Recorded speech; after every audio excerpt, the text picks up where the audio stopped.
Marcus Thompson's bare feet touched cold concrete as he stepped out from under the highway overpass. His stomach twisted like an angry snake, reminding him that he hadn't eaten anything real in 3 days. Just some crackers he found in a dumpster yesterday, and even those he split with Shadow, his brown and white dog who never left his side. Shadow's nose twitched as they walked down the empty street.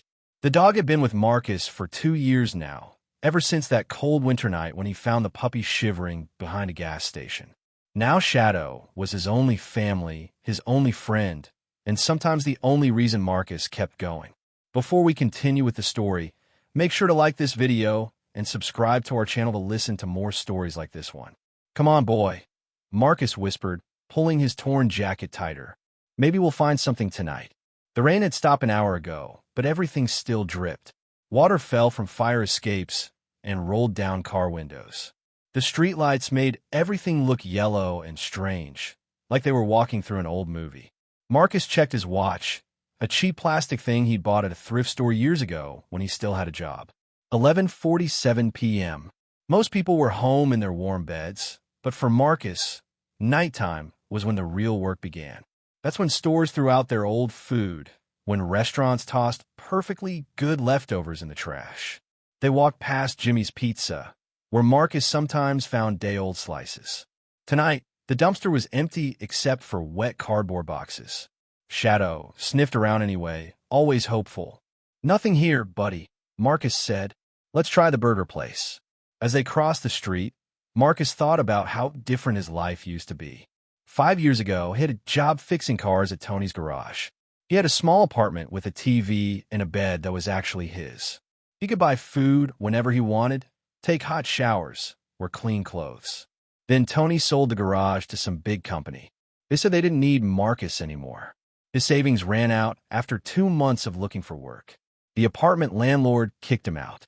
One bad thing led to another, and suddenly Marcus was living on the streets with nowhere to go.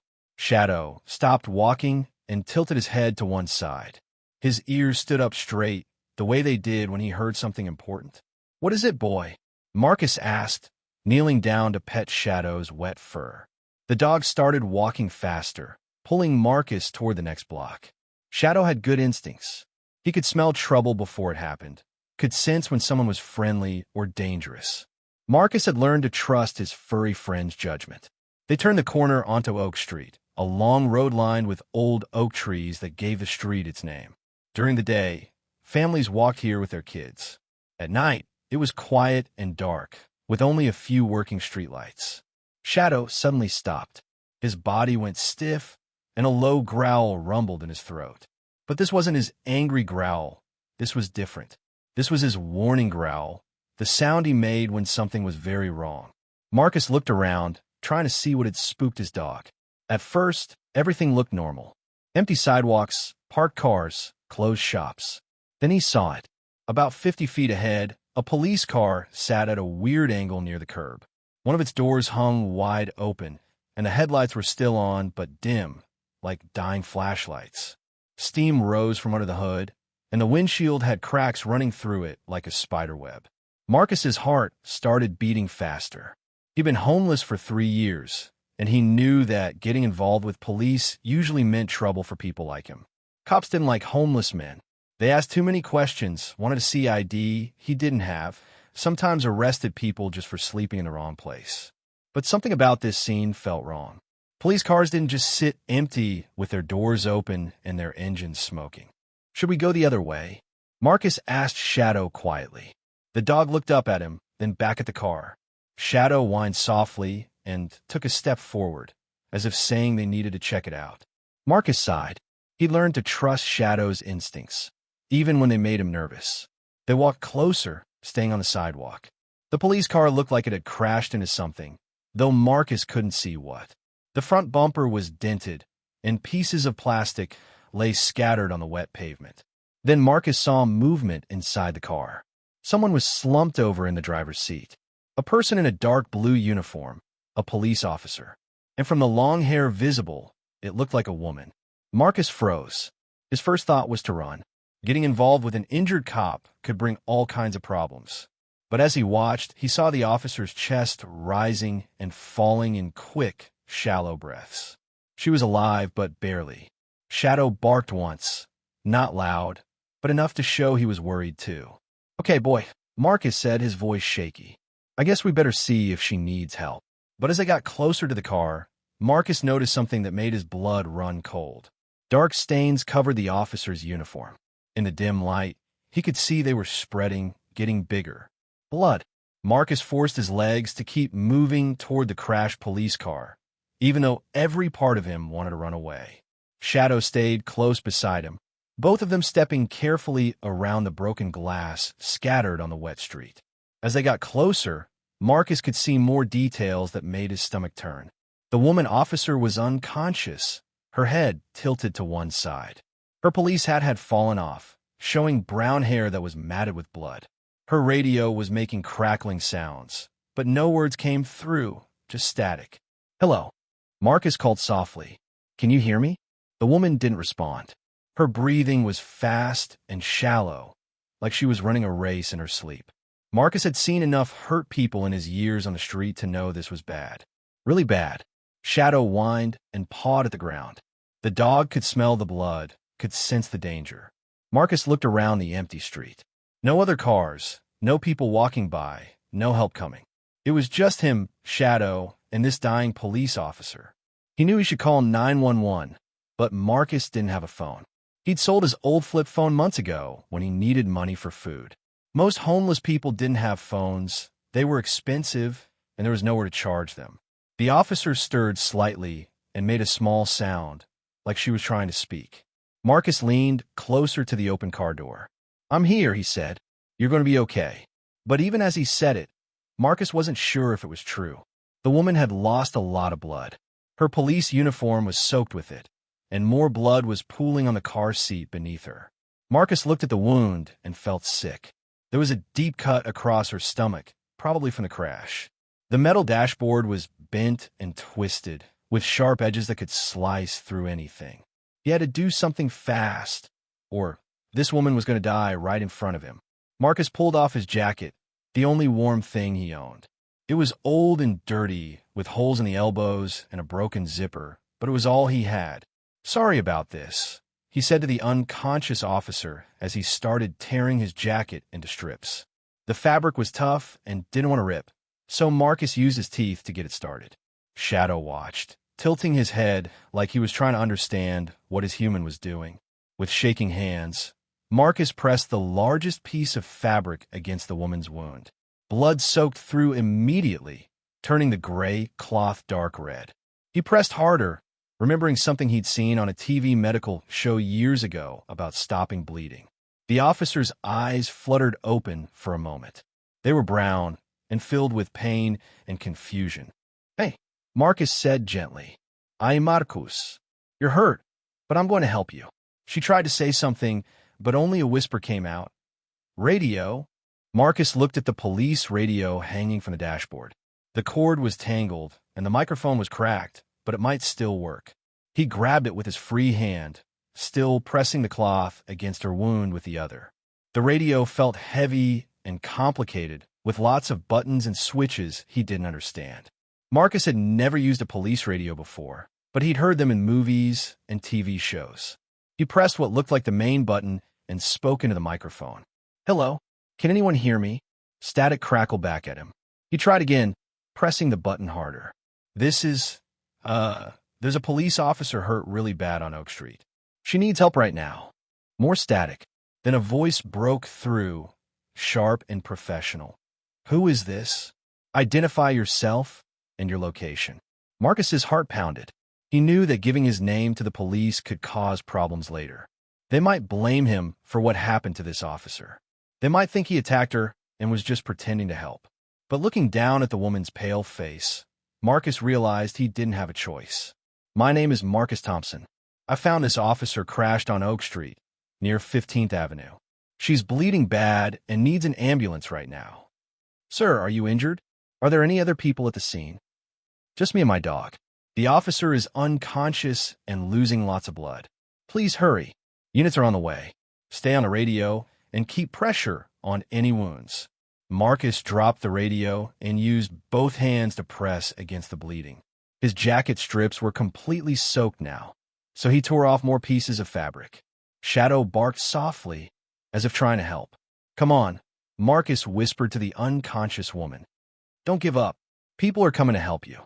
But as he knelt there in the cold street, holding bloody cloth against a stranger's wounds, Marcus wondered if help would come fast enough.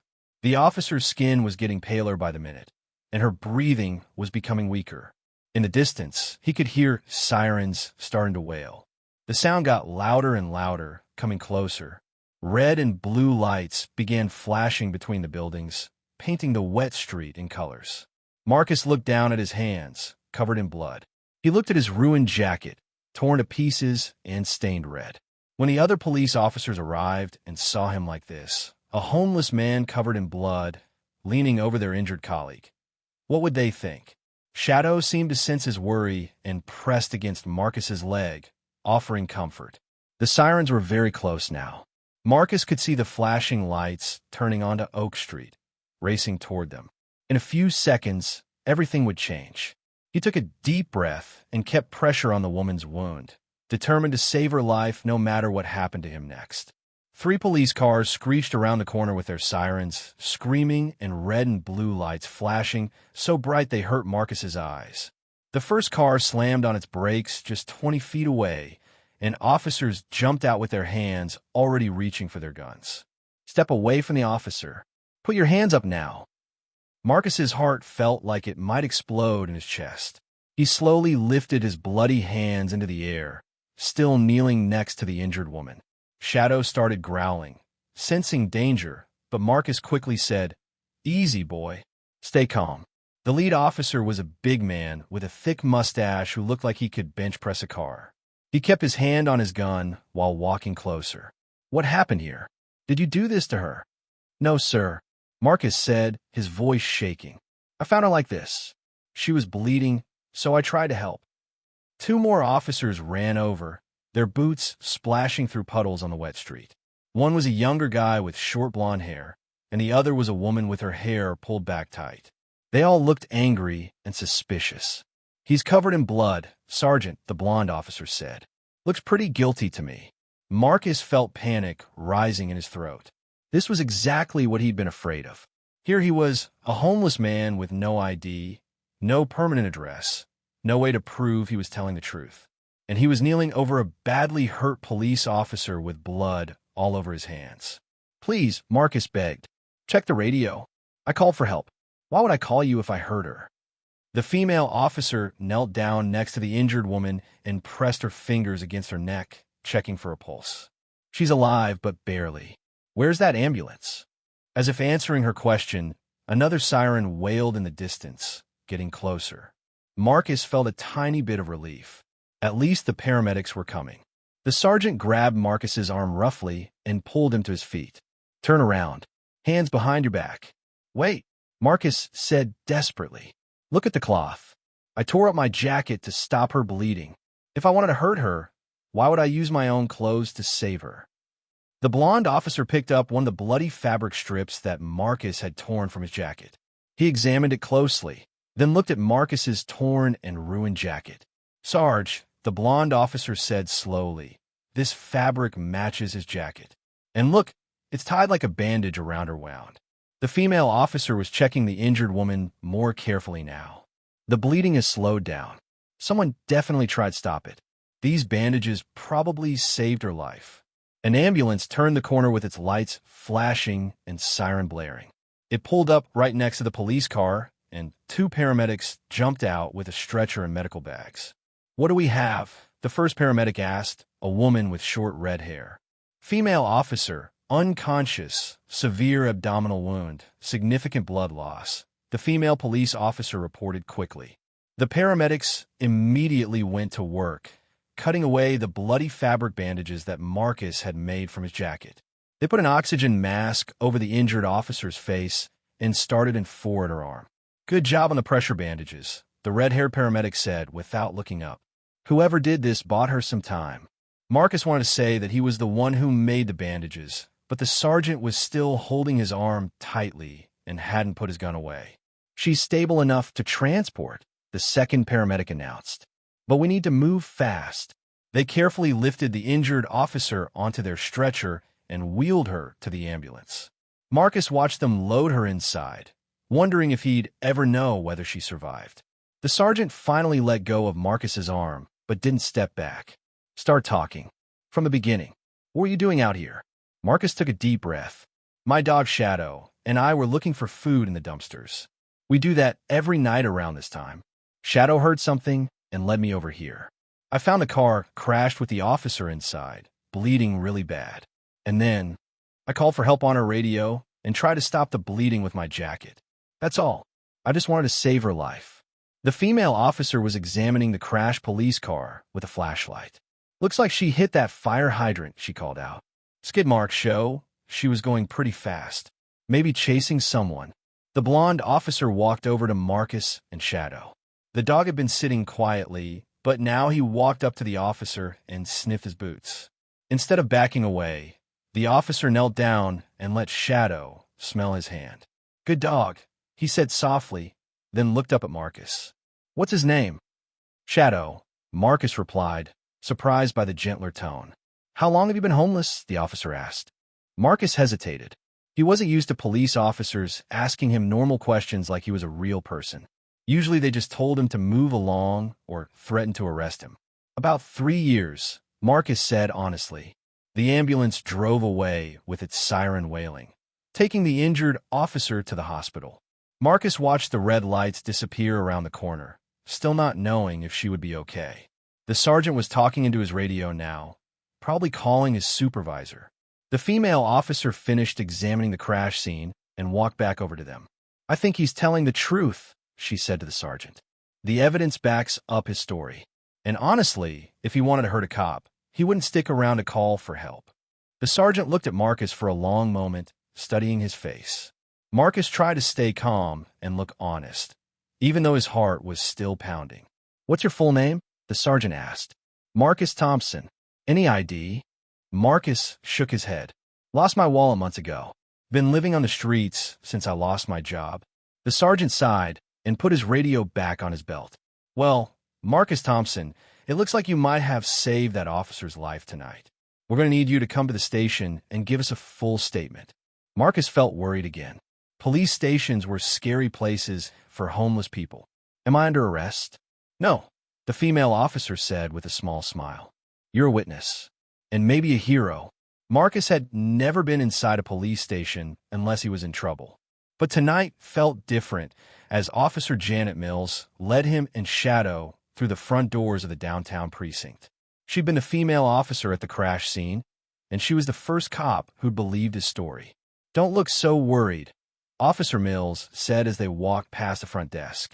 You're not in trouble. We just need to get your statement about what happened. The inside of the police station was nothing like Marcus had imagined. It was bright and clean, with white walls and gray carpet. Officers walked around carrying files and coffee cups, talking on phones and typing on computers. It looked more like an office building than a jail. Shadow stayed close to Marcus's side, his tail wagging nervously. Several officers stopped what they were doing to look at the homeless man and his dog walking through their station. Can I get you some coffee? Officer Mills asked as they sat down in a small room with a table and 4 chairs. And maybe something for Shadow? I think we have some crackers. Marcus couldn't believe what he was hearing. A police officer was offering him food and treating him like a normal person. That would be really nice, thank you. Officer Mills left for a few minutes and came back with a steaming cup of coffee and a small bag of saltine crackers. She poured some water into a bowl for Shadow, who lapped it up gratefully. The coffee was hot and strong, better than anything Marcus had tasted in months. He wrapped his cold hands around the warm cup and felt some of the tension leave his body. Okay, Marcus, Officer Mills said, taking out a notebook and pen. I need you to tell me everything that happened tonight from the very beginning. Marcus told his story again, starting with how he and Shadow were looking for food and ending with the ambulance taking the injured officer away. Officer Mills wrote everything down carefully, asking questions to make sure she understood all the details. The officer you saved is named Sarah Martinez, Officer Mills told him. She's been on the force for 8 years. She has a husband and 2 little kids. Marcus felt a lump form in his throat. The injured woman wasn't just a police officer. She was somebody's wife and mother. Her family was probably at the hospital right now, scared and worried. Is she going to be okay? Marcus asked. The doctors are still working on her, but the paramedics said your quick thinking probably saved her life. If you hadn't stopped the bleeding when you did, she might not have made it to the hospital. Marcus stared down at his coffee cup, hardly believing what he was hearing. For 3 years, he felt like he didn't matter to anybody. He was just another homeless guy that people ignored or avoided. But tonight, he'd actually saved someone's life. The door opened, and a tall man in a white shirt and tie walked in. He had gray hair and looked important, probably a detective or supervisor. Marcus Thompson? The man asked, extending his hand for a handshake. I'm Captain Rodriguez. I want to personally thank you for what you did tonight. Marcus stood up and shook the captain's hand, surprised by his firm grip and friendly smile. Officer Martinez is one of our best, Captain Rodriguez continued. She was responding to a robbery call when she crashed. If you hadn't been there to help her, the captain didn't finish his sentence, but Marcus understood. Officer Martinez might have died alone on that dark street if he and Shadow hadn't found her. I just did what anyone would do, Marcus said quietly. No, Captain Rodriguez replied, sitting down across from Marcus. Not everyone would have stopped to help. A lot of people would have kept walking, especially given your situation. It takes courage to get involved. Marcus looked down at Shadow, who was resting his head on Marcus's foot. The dog had been a brave one, really. Shadow was the one who'd sensed something was wrong and led them to the crash scene. My dog deserves most of the credit, Marcus said, scratching Shadow's ears. He knew something was wrong before I did. Captain Rodriguez smiled. Smart dog. Has he had any training? Not really. He just seems to know things. He's kept me safe on the streets. The captain leaned back in his chair, studying Marcus's face. Officer Mills tells me you've been homeless for 3 years. What happened? Marcus told the captain about losing his job at the garage, running out of money, and ending up on the streets. It felt strange to talk about his life with police officers who were actually listening and caring about his answers. What kind of work did you do at the garage? Captain Rodriguez asked. I fix cars. Engines, brakes, electrical problems, pretty much everything. I was good at it. The captain nodded thoughtfully. Our motor pool is always looking for good mechanics. We have dozens of patrol cars, motorcycles, and other vehicles that need regular maintenance. Marcus's heart skipped a beat. Was the captain offering him a job?